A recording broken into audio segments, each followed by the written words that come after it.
ॐ विश्वानि देव सवितरदुरितानि परासुव यद्भद्रं तन्न आसुव। ओम शांति शांति शांति। पुनश्च नमस्ते आप सभी को एक बार फिर से। तो आइए हम अपने विषय की ओर बढ़ते हैं। शाकाहार मांसाहार का विषय जो हम ले रहे थे। बंधुओं, वैसे तो आप सब लोगों के वक्तव्य से चीजें बहुत स्पष्ट हो गई हैं, लेकिन आप ही की बातों को मैं थोड़ा क्रमबद्ध तरीके से रखकर आपके बीच में कह देता हूं। मैं बता देता हूं कि जो आपने कहा है उसे थोड़ा क्रमबद्ध तरीके से रख देता हूं, लेकिन यहाँ कुछ चीजें मेरी तरफ से भी मैं रख रहा हूं जो आपको अच्छे से चीजों को समझने में सहायता करेंगे। ये जो शाकाहार मांसाहार की टर्मिनोलॉजी प्रयोग की जाती है, ये वास्तव में मांसाहारियों के द्वारा की जाती है। ये आपको फंसाने के लिए है।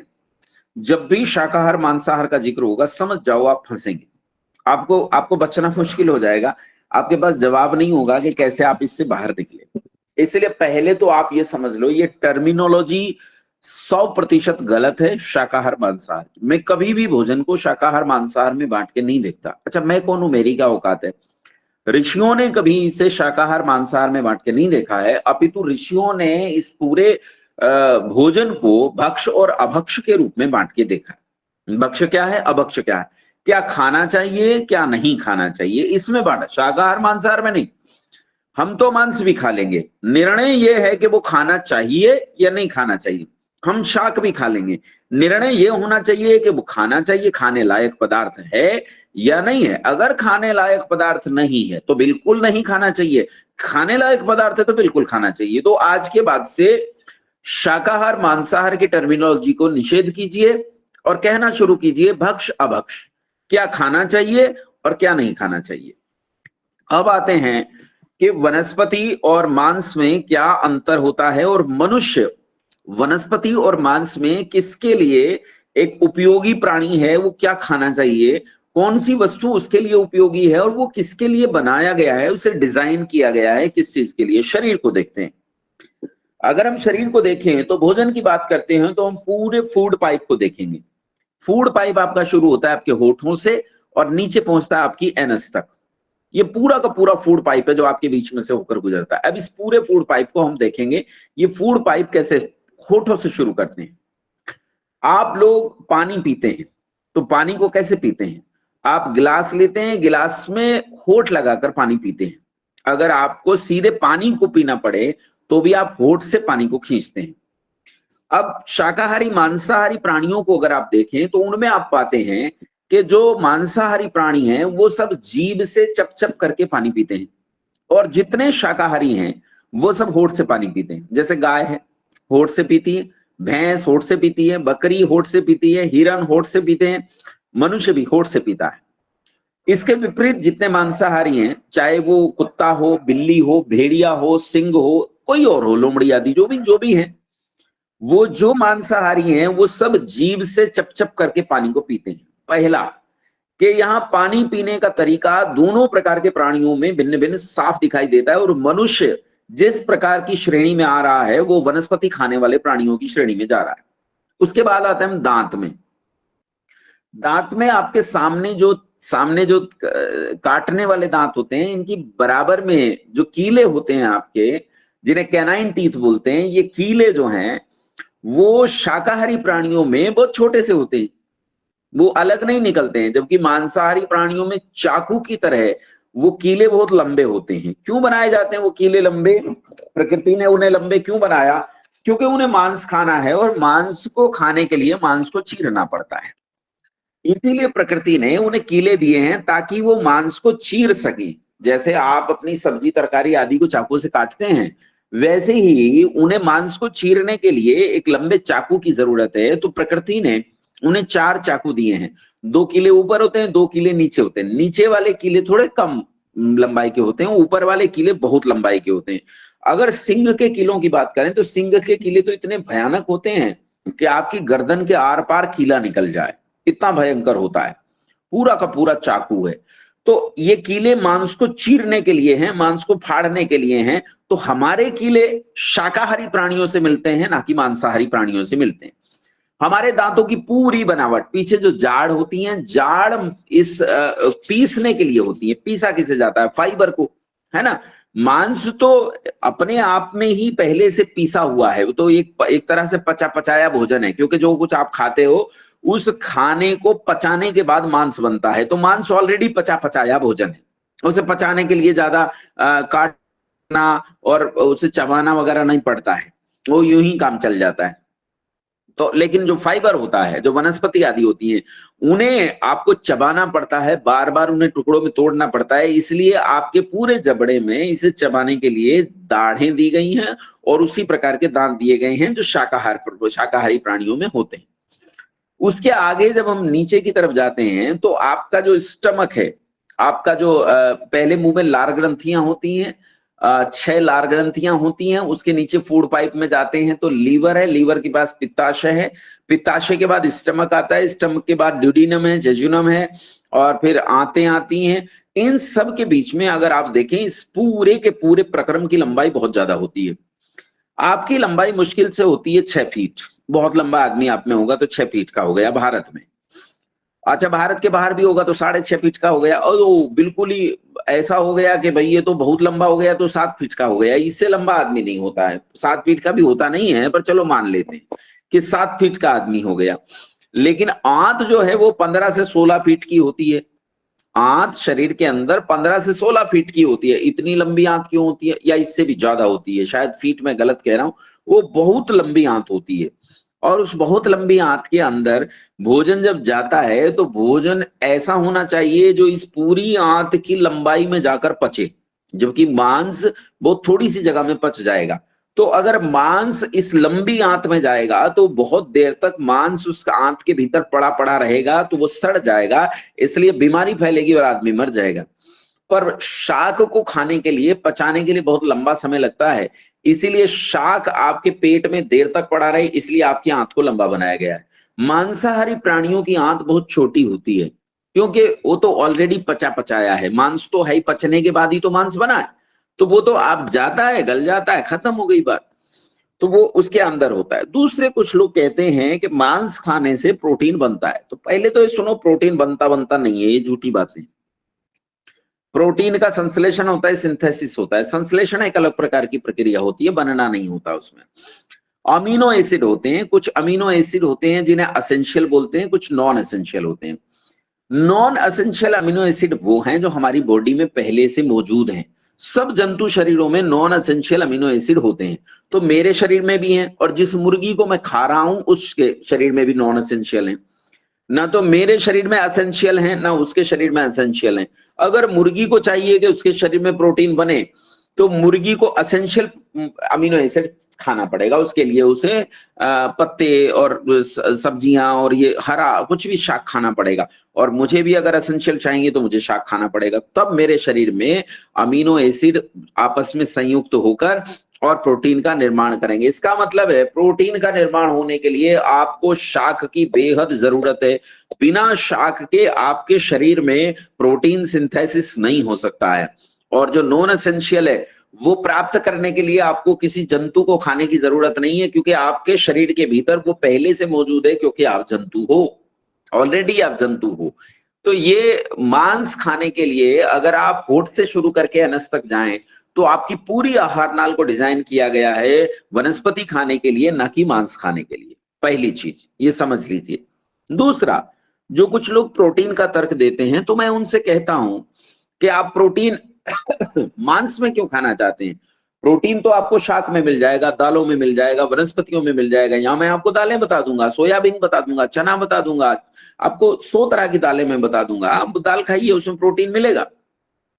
तो वो कहते हैं नहीं, मुर्गी में ज्यादा प्रोटीन होता है। तो हमने कहा अंडे में ज्यादा प्रोटीन होता है, तो भैया अंडे को तोल लो और सोयाबीन को भी तोल लो। जितने ग्राम का अंडा है उतने ही ग्राम सोयाबीन खाओ, तो उसमें प्रोटीन आपको ज्यादा मिलेगा। ये मैं चुनौती देता हूं, खुली चुनौती, कि सोयाबीन में प्रोटीन उस अंडे की तुलना में ज्यादा होगा। तो फिर वो लड़का कहता है कि जी ठीक है, आप कह रहे हैं कि सोयाबीन में प्रोटीन है तो मैं सोयाबीन भी खाऊंगा, लेकिन अंडे में भी है, मैं अंडा भी खाऊंगा। अच्छा भैया, अंडा क्यों खाएगा? बोले जी मुझे तो जहां से प्रोटीन मिलेगा मैं वहीं से खाऊंगा, मैं प्रोटीन नहीं छोड़ने वाला किसी सूरत में भी, मुझे प्रोटीन चाहे जहां से मिले वहीं से खाऊंगा। तो मैंने कहा अपनी बात पर डटे रहना, बोला डटा रहूंगा। तो मैंने कहा सुबह जब उठता है ना तू और शौच जाता है, तो उस शौच में 8 से 9% प्रोटीन होता है। मेडिकल साइंस है भैया, खुली बड़ी बात है, आजकल तो इंटरनेट का जमाना है, सब जान सकते हो। शौच में 8 से 9% प्रोटीन होता है, क्या तू इसे खाएगा? तो कहता नहीं ये अभक्ष्य, इसे नहीं खाऊंगा। तो हम भी तो यही कह रहे हैं भले आदमी, कि भक्ष्य खाया जाता है, अभक्ष्य नहीं खाया जाता। और मांस किसी सूरत में भक्ष्य नहीं है, क्योंकि मनुष्य को उसके लिए डिजाइन नहीं किया गया। और फिर अंडे में प्रोटीन कहां से आया? मुर्गी से आया। मुर्गी में प्रोटीन कहां से आया? तो मुर्गी तो नाली में से गंद खाती है ना, तो क्या तू वो गंद खाएगा? क्या वहां से प्रोटीन तुझे तेरे भीतर आ रहा है? ये बिल्कुल निरर्थक बातें हैं कि मुर्गी में प्रोटीन है, बकरी में प्रोटीन है, और वहां से प्रोटीन आपके शरीर में आएगा। मनुष्य को किसी भी तरह से मांस खाने के लिए डिजाइन नहीं किया गया है, शाक खाने के लिए डिजाइन किया गया है।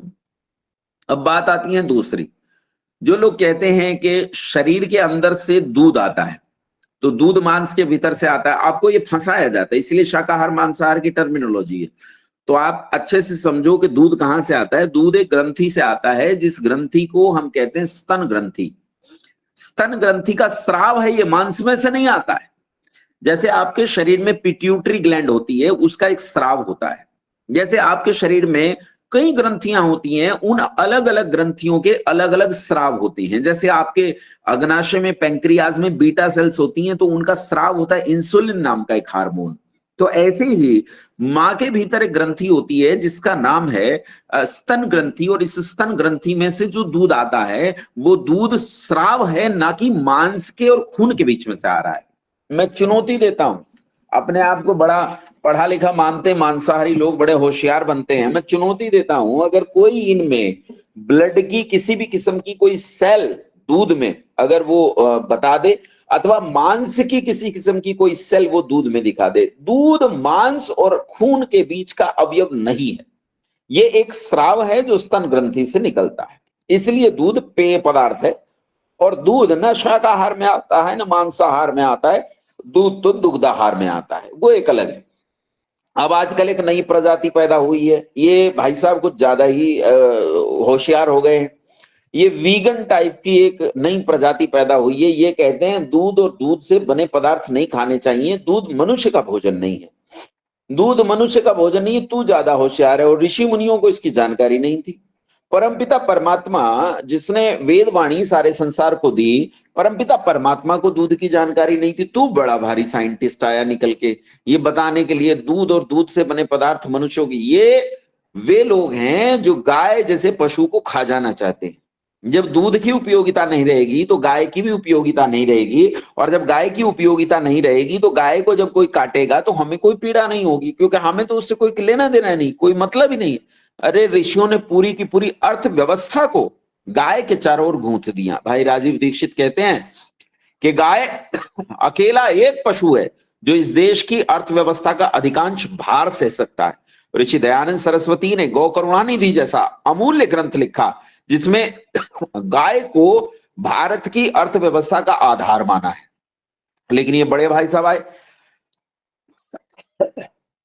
ये कहते हैं दूध मनुष्य का भोजन ही नहीं है। तो पहली तो बात ये, दूध पूरी तरह मनुष्य का भोजन है, क्योंकि परमात्मा ने मनुष्य को उत्पन्न करने से पहले मां की कोख में उसके लिए पोषण को तैयार किया, और मां की कोख में जो पोषण तैयार किया गया वो दूध है।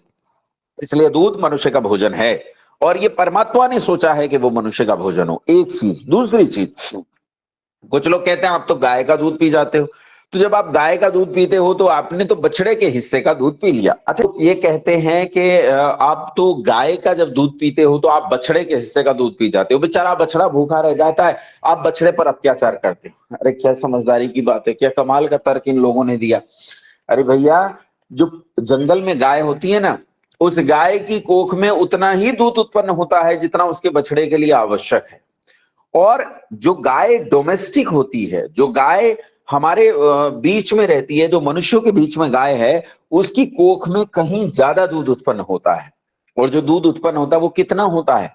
गाय 6, 7, 8 लीटर दूध देती है, गाय 10 लीटर दूध देती है। अब आप सुनकर आश्चर्य करोगे कि राजस्थान, पश्चिमी उत्तर प्रदेश और हरियाणा में अगर आप जाएं तो ऐसी गाय हैं जिनके थनों पर जो उनका बांक होता है, जहां थन होते हैं उसे बांक बोलते हैं, जड़ बोलते हैं, उस पर लोगों को थैले बांधने पड़ते हैं, दूसरे दूसरे पदार्थों के, कई बार कपड़े का भी बांधते हैं, कई बार कपड़े से अलग चीजों का भी बांधते हैं, क्योंकि वो बांक इतना बड़ा होता है कि वो जमीन पर घसीट कर चलता है, तो वो छिल न जाए, इसलिए उस पर कपड़ा बांध कर रखना पड़ता है। अनेक शव गौशालाएं ऐसी हैं जहां इतने बड़े बड़े बांक होते हैं। और ऐसी गायें हैं जिनका दूध मशीनों से निकालना पड़ता है, क्योंकि हाथ से मनुष्य निकाल नहीं सकता। वो 30 लीटर 35 लीटर इससे भी ज्यादा दूध देती हैं गाय। अब सोचो बछड़ा कितना दूध पिएगा? बछड़ा 1 लीटर पिएगा, 2 लीटर पिएगा, 2.5 लीटर पिएगा, कितना पिएगा? इससे ज्यादा पिएगा उसे दस्त लग जाएंगे, वो मर जाएगा। इसलिए ये जो अतिरिक्त दूध इस डोमेस्टिक जो काऊ है इसके पेट में उत्पन्न हुआ है, ये मनुष्य के लिए उत्पन्न हुआ है। ध्यान से सुनो, संसार सारा का सारा एक इकोसिस्टम है। इस इकोसिस्टम में, परितंत्र में, कुछ प्राणियों के साथ रहने के लिए बनाया गया है। ये जो डोमेस्टिक काऊ है ये जंगल में नहीं रह सकती। आप इसे जंगल में छोड़ दीजिए, मर जाएगी। इसे दूसरे वन्य प्राणी मार देंगे, ये वहां अपना जीवन नहीं बिता सकती। और आप इसे आप देखते हैं आजकल गाय खुली घूमती हैं, लेकिन क्या वो जंगल भाग जाती हैं? नहीं भागती, वो मनुष्यों के बीच में रहती हैं, क्योंकि परमात्मा ने उसे बनाया ही मनुष्य के परितंत्र के लिए है।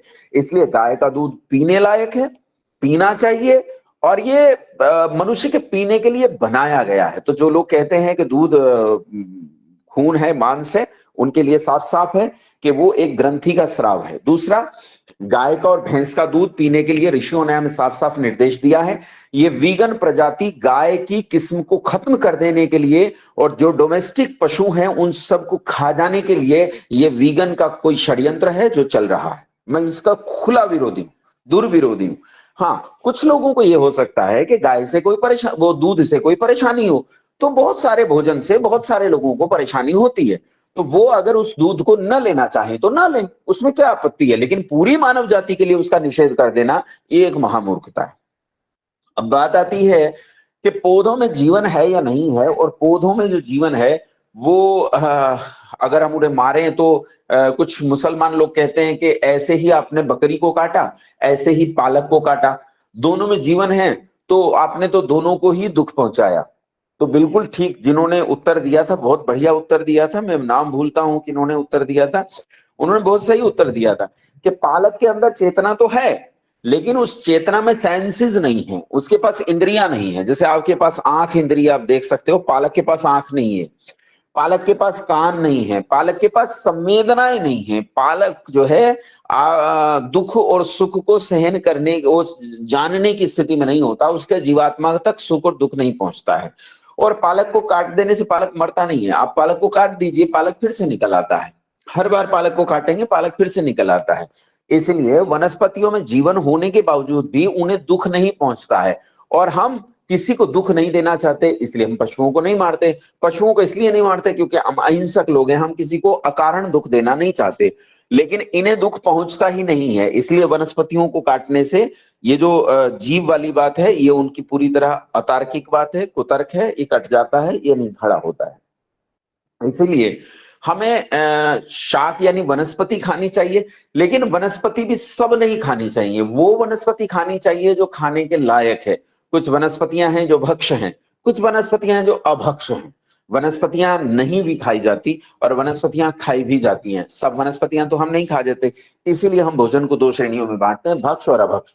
अर्थात वो वनस्पति जो भक्ष्य है वही खाएंगे, जो अभक्ष्य है वो वनस्पति हम नहीं खाएंगे। इसके अलावा कुछ पदार्थ ऐसे होते हैं जो हमारे शरीर में मतिभ्रम पैदा कर देते हैं, हमारे मन में मादकता पैदा कर देते हैं, उससे भी हम नहीं खाना चाहिए। जैसे बीड़ी, सिगरेट, तंबाकू, शराब है, और जो भी जितने भी प्रकार के नशे होते हैं, अफीम और गांजा, चरस और जितना भी प्रकार का नशा है, ये सब अभक्ष्य की कोटि में आता है, ये नहीं खाना चाहिए।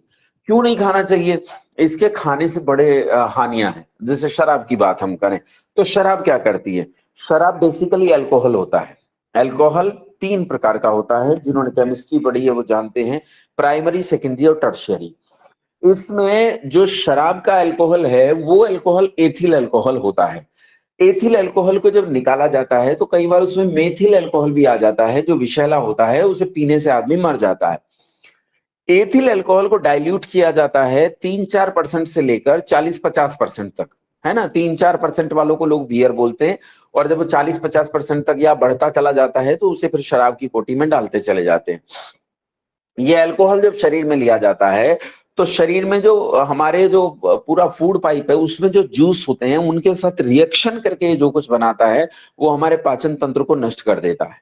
दूसरा, अल्कोहल हमारे शरीर में जाते ही हमारे शरीर की संचित ऊर्जा को मुक्त कर देता है। तो जब संचित ऊर्जा मुक्त होती है तो शराब पीते ही आदमी को बहुत सारी ऊर्जा मिलती है, लेकिन वो अनियंत्रित ऊर्जा होती है। तो फिर आदमी कहता है एक नहीं 4-4 इकट्ठे आ जाओ, सबको देख लूंगा, दीवार उखाड़ दूंगा, छत फाड़ दूंगा, किसी को नहीं छोड़ूंगा। थोड़ी देर उछले कूदेगा और उसके बाद फिर ऐसे गिर पड़ेगा जैसे कटा हुआ तना पड़ा हो, नाली में पड़ा होता है, लेकिन उसे ये पता नहीं होता कि तू कहां पड़ा है।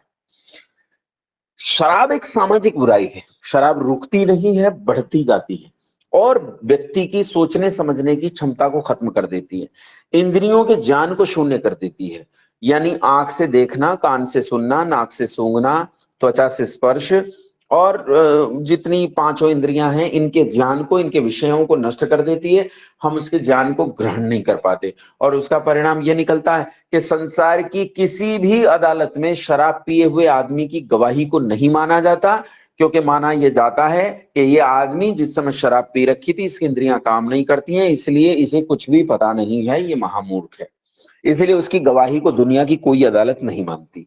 तो शराब किसी सूरत में नहीं पीनी चाहिए। इसके अलावा शराब व्यक्ति को ऐसा बना देती है कि उसे सामाजिक मान्यताओं, मान मर्यादाओं का पता नहीं रहता और इसका हम अनेक बार इसके दुष्परिणाम देखते हैं। बांग्लादेश की सीमाओं पर, मेरे बचपन की घटना है, बांग्लादेश की सीमाओं पर 6 सिपाहियों का बांग्लादेशी सिपाहियों ने अपहरण कर लिया। बाद में एक संधि द्वारा उन्हें वापस प्राप्त किया गया और ये विचार किया गया बांग्लादेशियों की क्या औकात है कि वो हमारे सिपाहियों का अपहरण कर लें।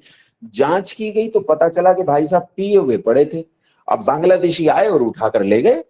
तो हमारी सीमाएं असुरक्षित हैं और सरकार ऐसी है कि सरकार ने फ्री ऑफ कॉस्ट बांट रखी है, कोटा निर्धारित कर रखा है पुलिस वालों का, भैया आपको सस्ती मिलेगी, इतनी मिलेगी। गांव में फौजी ढूंढे जाते हैं जब शादी होती है कि तू अपने कोटे की लेके आना, तू अपने कोटे की लेके आना, और छोटे छोटे बच्चों तक को शराब पिलाई जाती है। इलेक्शन आते हैं, 12 और 14 साल के बच्चों को शराब पिलाई जाती है और पूरे देश को निकम्मा किया जा रहा है। बीड़ी, सिगरेट, तंबाकू, गांजा, चरस, शराब, जितनी तरह के व्यसन हैं, ये सब व्यसन सामाजिक बुराई हैं, जहर हैं। जो आदमी इन्हें खाता है वो नागरिक होने के लायक नहीं है। वो देश तो छोड़ दो, वो अपने परिवार का नहीं है, वो अपना भी नहीं है। इसलिए ये पूरी तरह त्याग देने चाहिए और किसी सूरत में स्वीकार इन्हें नहीं करना चाहिए। ये तो हमारा व्यसन का जो भक्षा भक्ष और व्यसन वाला विषय था वो था। अब एक विषय आता है हमारा कि हमें परस्पर लोकाचार क्या करना चाहिए। तो बंधुओं, आपस में जो व्यवहार हम करते हैं उस व्यवहार में हमारे एकता होनी चाहिए। अब जो लोग बढ़े हैं, जिन्होंने उन्नति की है, उनसे सीखना चाहिए। दुनिया में ईसाइयों ने कितनी उन्नति की है, मुसलमानों ने एक छोटे से इलाके जॉर्डन से निकलकर पूरी दुनिया में 57 देश खड़े किए हैं, और हम जिनका राज्य पूरे भूमंडल पर था वो सिमट कर आज भारत में आ गए और भारत भी उनसे छिनने के कगार पर है। तो क्यों ऐसा है? तो हमें हमारे बीच की भिन्नताओं को मिटाने का प्रयास करना चाहिए, अपने भीतर एकता को भाव को बनाना चाहिए, ऐक्य का भाव बनाना चाहिए। हमारा परस्पर शिष्टाचार और व्यवहार भी ऐक्य भाव का होना चाहिए। इसीलिए कुछ चीजें ऐसी हैं जो वेदानुकूल संस्कृति में हमें आचरण में लानी चाहिए। जैसे हमें अपने बड़ों के चरण स्पर्श करने चाहिए। ये भी आजकल एक मूर्खता फैल रही है, बोले जी मैं अपने पैर नहीं छुआता किसी से। अरे मूर्ख, और क्या सलाम करवाएगा है, और क्या दाढ़ी रखेगा, दाढ़ी पकड़वाएगा? भैया पैर छूने चाहिए, अपने से विद्वान व्यक्ति के अथवा अपने से आयु में बड़े व्यक्ति के, अपने से सम्मानित और वरिष्ठ व्यक्ति के पैर छूने में कोई लज्जा नहीं है। सबको चरण स्पर्श करने चाहिए। हाँ, पुरुषों को स्त्रियों के और स्त्रियों को पुरुषों के चरण स्पर्श नहीं करने चाहिए। फिर क्या करें? पत्नी पति के चरण स्पर्श कर सकती है ना, लेकिन अन्य स्त्रियां किसी और के चरण स्पर्श नहीं कर सकती। तो क्या करें? तो आपने देखा होगा पुरानी स्त्रियां क्या करती थी, हाथ में साड़ी का पल्लू पकड़कर उस पल्लू को छूती थी पैर से। ये क्या है? क्योंकि हमारी त्वचा किसी और की त्वचा के संपर्क में ना आए, ये इसलिए किया जाता था, क्योंकि स्पर्श भी एक प्रकार का मैथुन माना जाता है। इसीलिए हम क्या करते हैं, सन्यासियों को और स्त्रियों को उनके पांव के सामने जो जगह होती है ना, जमीन होती है, उस जमीन को छू लेते हैं। तो ऐसे ही हमें उनके चरण स्पर्श करने चाहिए, लेकिन करने चाहिए चरण स्पर्श। हाथ जोड़कर नमस्ते करना चाहिए। नमस्ते हमारा दोनों प्रकार का अभिवादन है, ये वैदिक अभिवादन भी है और राष्ट्रीय अभिवादन भी है। भारतीय संविधान में भी नमस्ते को ही राष्ट्रीय अभिवादन स्वीकार किया गया है। इसके अलावा वेद में भी जो प्रणाम है वो प्रणाम नमस्ते को ही स्वीकार किया गया है। आप दुनिया भर के भारत के संगठन देख लो, जो सनातन धर्म संबंधी संगठन चलते हैं उनमें सब में नमस्ते आता है। जैसे आरएसएस की एक जो प्रार्थना है उसमें भी आता है, नमस्ते सदा वत्सले मातृभूमे त्वया हिंदू भूमे सुखम वर्धितो हम महामंगले पुण्य भूमे त्वदर्थे पतत्वे शकायो नमस्ते नमस्ते। तो बार बार उसमें नमस्ते शब्द का प्रयोग आता है। आप अगर वेद मंत्रों को उठाकर देखें तो उनमें नमस्ते बार बार आता है। इसलिए नमस्ते हमारा राष्ट्रीय और वैदिक दोनों प्रकार का अभिवादन है। बोलचाल में हमें परस्पर नमस्ते का अभिवादन करना चाहिए। यहां तक जब हम बिछड़े और मिले तो परस्पर एक दूसरे को नमस्ते करें। यहां तक कि पति पत्नी भी जब एक ही घर में रहते हुए रात को सोएं, सोने का मतलब है अलग हो रहे हैं, सोने का मतलब है अब हम अपनी अपनी निंद्रा में चले जाएंगे, तो हम विदा हो रहे हैं एक दूसरे से, तो परस्पर नमस्ते करके सोना चाहिए। बच्चों को आदत डालनी चाहिए कि वो अपने माता पिता के पैर छूकर नमस्ते करके और अपने बिस्तर पर जाकर शयन करें। नमस्ते करना सिखाना चाहिए। सुबह जब उठें तो भी नमस्ते करना सिखाएं अपने बच्चों को, ये बहुत जरूरी होता है। शिष्टाचार में अपने मेहमान या जो कोई भी आते हैं, बड़े आते हैं, उन सबको नमस्ते करना, चरण स्पर्श करना, ये सबको सिखाना चाहिए। अपने बड़ों के हमेशा बाईं ओर चलना चाहिए, बाईं ओर बैठना चाहिए। अपनी चारपाई पर कभी भी अपने से बड़ों के सिरहाने पर नहीं बैठना चाहिए। सिरहाने का मतलब होता है उच्चासन पर। बड़ों के सामने उच्चासन पर नहीं बैठना चाहिए। उनके समान आसन पर भी उनकी अनुमति के बिना नहीं बैठना चाहिए। अगर वो अनुमति देते हैं तो उनके समान आसन पर बैठ जाना चाहिए। मेरी आयु इस समय 44-45 साल की है, लेकिन हमारे आचार्य जब भी आते हैं हम कभी उनके समान या उच्चासन पर, उच्चासन का तो प्रश्न ही नहीं होता पैदा। हम तो वो जब कुर्सी पर बैठ जाते हैं तो हम उनके सामने कुर्सी पर नहीं बैठ पाते, तो हम नीचे ही बैठते हैं। तो अपने से बड़ों के जो भी हमसे विज्ञ हों, ज्ञान में बड़े हों, आयु में बड़े हों, तो उनके सामने कभी भी उच्चासन या समान आसन पर नहीं बैठना चाहिए, नीचे आसन पर बैठना चाहिए। रास्ते में चलते हुए अपने बड़ों, वरिष्ठों, विद्वानों अथवा सामर्थशालियों के बाएं हाथ की ओर चलना चाहिए, दाएं हाथ की ओर नहीं चलना चाहिए। ये कुछ एक लोकाचार हैं जो हमें अपने जीवन में निश्चित रूप से पालन करने चाहिए। हमेशा भोजन दूसरों को खिलाकर करना चाहिए, भोजन बांटकर खाना चाहिए, यज्ञ किए बिना भोजन नहीं करना चाहिए। इस बात का ध्यान रखना चाहिए कि हमारे जीवन में यज्ञ है या नहीं है। क्या हम गाय की रोटी निकालते हैं? क्या हम चींटियों के आने पर वहां आटा डालते हैं? क्या हम अपने जो हमारा जो इकोसिस्टम है, उस इकोसिस्टम में जो जीव जंतु हम पर डिपेंड करते हैं, क्या हम उनके लिए कुछ भोजन निकालते हैं? यदि नहीं निकालते हैं तो अब हम खाते हैं, तो जो हम खाते हैं वो पाप खाते हैं। इसलिए दूसरों को बांट कर खाना चाहिए, अर्थात जो मेरे भोजन में दूसरों का हिस्सा है वो हिस्सा उन तक पहुंचे, इस बात का हमेशा ध्यान रखना चाहिए। तो ये हमारा कुछ लोकाचार और शिष्टाचार रहता है जो मैंने आपके बीच में कहा है। आइए मैं प्रश्न काल की ओर चलता हूँ। यदि किसी का कोई प्रश्न हो तो वो मुझसे प्रश्न पूछ सकते हैं, प्रश्नों का उत्तर देने के लिए प्रस्तुत हूँ।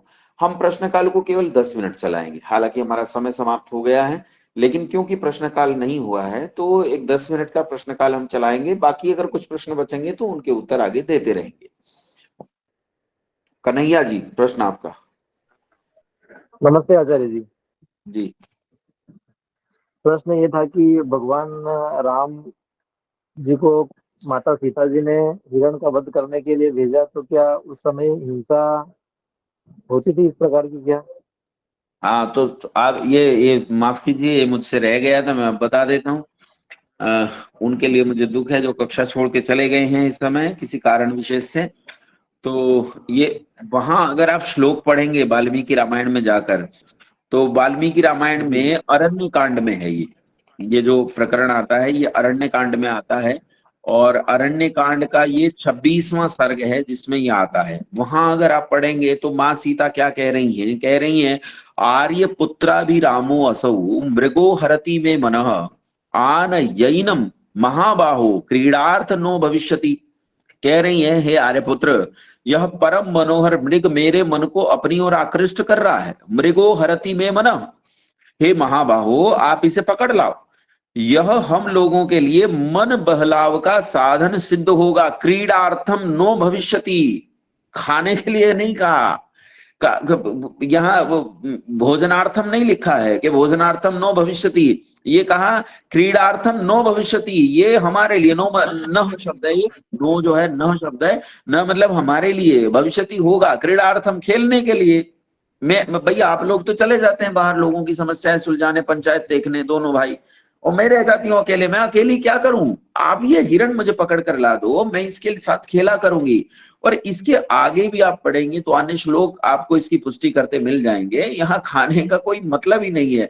यदि ग्रहण मभ्येति जीवन नेव मृगस्तव आश्चर्यम भूतम भवति विनश्यम जनयिष्यति। यदि यह मृग जीवित पकड़ लिया जाए तो यह एक आश्चर्यप्रद पदार्थ आश्रम में रहकर विस्मय उत्पन्न किया करेगा। क्या कहा? उत्तर भारत में और दक्षिण भारत में एक अंतर आता है। उत्तर भारत में काले मृग पाए जाते हैं और दक्षिण भारत में स्वर्ण मृग यानी सोने की चमकती खाल जैसे हिरण पाए जाते हैं। मां सीता गई थी उत्तर भारत से, तो उन्होंने ऐसा मृग कभी देखा नहीं था। जब उन्होंने देखा तो उन्हें बहुत आश्चर्य हुआ। उन्होंने कहा ये तो बहुत विस्मय उत्पन्न करने वाला मृग है। तो कहा भगवान आप मेरे लिए मृग पकड़ लाओ, ये तो मैं इसे पालूंगी, मेरा बड़ा स्नेह हो गया इस मृग से। और फिर कहती है समाप्त वन वसानाम राज्य स्थानाम च न पुनः अंतःपुर पुर विभूषार्थो मृग एष भविष्यति। हम लोगों का वनवास समाप्त हो जाने पर जब हम लोग राज सिंहासन पर आरूढ़ हो जाएंगे तब यह मृग हमारे अंतःपुर यानी रनिवास की शोभा बढ़ाएगा। तो वहां तक लेकर जा रही है मां सीता, रनिवास तक लेकर जा रही है, उसका खाने से क्या लेना देना? इसीलिए ये जो बात बनाई जाती है बिल्कुल झूठी बात है। तो ये केवल हास्यास्पद बात हो सकती है कि सीता मैया सीता पर यह आरोप लगाया जाए। वो पालने के लिए मृग को मंगा रही थी और रनिवास तक लेकर जा रही हैं कि 14 वर्ष पूरे होंगे तो वहां भी इससे खेला करोगी। ये झूठी कहानी है, झूठा आरोप है। समझ में आ गया होगा? जी आचार्य, फिर इसको मारा गया क्यों? है उसको फिर मारा क्यों गया? हाँ, हिरण को। मारा क्यों गया? मारा इसलिए गया कि असल में वहां मिमिक्री हो रही थी। मिमिक्री क्या हो रही थी कि स्वर्ण मृग को दिखाकर जब राम जी को आगे ले जाकर घेर लिया गया, तो घेर कर इसी मृग के सहारे घेरा गया है। और वहां ले जाकर जब राम जी को पता चल गया कि मैं किसी षड्यंत्र का हिस्सा बन गया हूं, मुझे कुटिया से दूर हटाकर ले जाया जा रहा था, तो उस समय एक क्षत्रिय जो है, वो क्षत्रिय जो भी कर सकता है वो करेगा। उन्होंने उस मृग को जो षड्यंत्र का हिस्सा था उसे भी मार दिया, उसके पीछे जो मारीच उस कार्य को अंजाम दे रहा था उसे भी मार डाला, और ये सारे काम किए और दौड़कर कुटिया की ओर गए। तब तक लक्ष्मण आते दिखाई दिए, तो लक्ष्मण ने से उन पर भड़क पड़े, तुम क्यों छोड़कर चले आए? लक्ष्मण ने कहा मैया ने मुझे बहुत परेशान कर दिया, आपकी आवाज आ रही थी कि आप कह रहे हैं कि बचाओ बचाओ, मैंने तो नहीं कहा है, कोई षड्यंत्र हुआ है, दौड़कर चलो। तब तक अपहरण हो गया, तो इसलिए मार दिया। अब क्षत्रिय व्यक्ति तो मनुष्यों को भी मार देता है, हिरण की तो बात छोड़ दो। ठीक है? ठीक है आचार्य जी। आदित्य आहूजा जी। नमस्ते आचार्य जी। जी नमस्ते। मेरा प्रश्न ये है कि जल के समीप रहने वाले, नदी और समुद्र के साथ में रहने वाले लोग मछली खाते हैं। हाँ तो मछली को जलचोरी कहते हैं। हाँ तो स्वामी विवेकानंद भी मांस खाते थे। हाँ। तो ये इसके बारे में आप क्या कहना चाहेंगे? स्वामी विवेकानंद जी भी गलत करते थे और जो वहां रहते हैं वो भी गलत करते हैं। मांस खाना पूरी तरह निषिद्ध है और गलत है। और एक प्रश्न मैंने उठाया था, उसका भी उत्तर दे देता हूं। मैंने ये कहा था कि अगर संसार में सब कुछ नष्ट हो जाए, खाने का पदार्थ न बचे, एक हिरण बचे और एक आप बचे, आपको भूख लगेगी तो आप क्या करोगे?